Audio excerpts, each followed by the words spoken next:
Respected sir, I have 4 questions. First You one can is, Brother, please, hard to believe. please mention your name and one question at a time. Shijil. There are some hard to believe instances in any scriptures. For instance, in Quran, like birds dropping stones in a battlefield on the enemy's context like that, which is hard to believe. That's my first question. There's a question, there are certain things mentioned in the Quran like birds dropping stones, talking about Surah Fil. Surah Fil, chapter number 105. There are many things, for example, Quran says about Shaqqal Qamar, Prophet Muhammad Sallallahu Alaihi Wasallam split the moon into 2, Musa Alayhi Salam split the sea into 2. These are difficult things, yes. These are known as miracles. Miracles are those things which a human mind cannot conceive how it happened.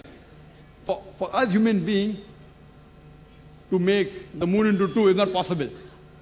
For us human beings to split the sea into 2 and have a pathway is not possible. So these are known as miracles, which only God can do, you and I cannot do. So it's difficult for us to conceive. The only way for us to testify is to go back into time. Here sitting now, we can't go back 3,000, 4,000 years back and check up whether Musa alayhi salam, Moses, did he split the sea or not. So what we say, these are miracles which doesn't allow us to go back in time. But there are many things which Quran has said, which has come true today. For example, Quran speaks about science, about the Big Bang.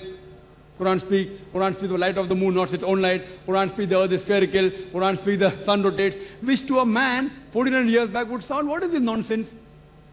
That the moon has its own light? That the earth is spherical? All these things about the Big Bang, but today after science has advanced, we have come to know it's a fact. But to know what happened in the past, we can't go back in time. So what my logic says, whatever the Quran has mentioned, certain things we can check up now.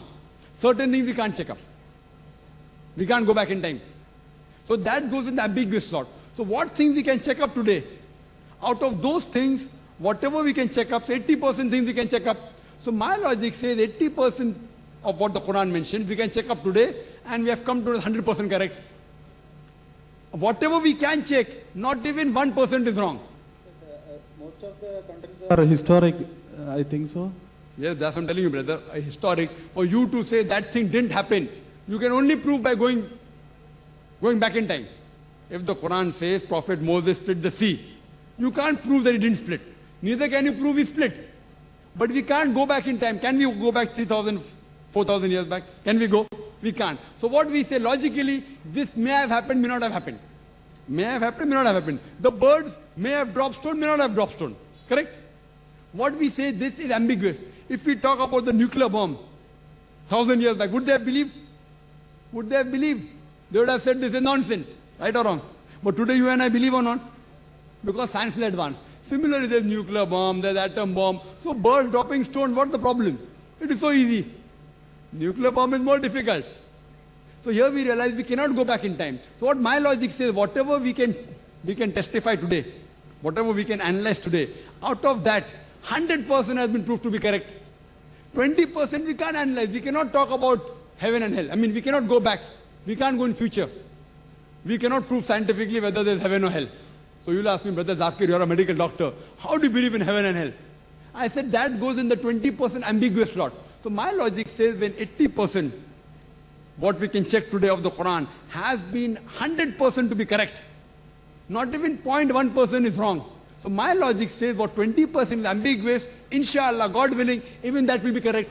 Maybe science will advance after 50 years, after 20 years, we'll come to know about life after death, we may come to know about heaven or hell. So my logic says there's a logical belief that when not even 0.0001% has been proved wrong of the Quran, 80% is 100% correct. So my logic says, inshallah, the 20% which you can't verify by going back in time or going in future, even that inshallah will be correct. Hope that answers the question.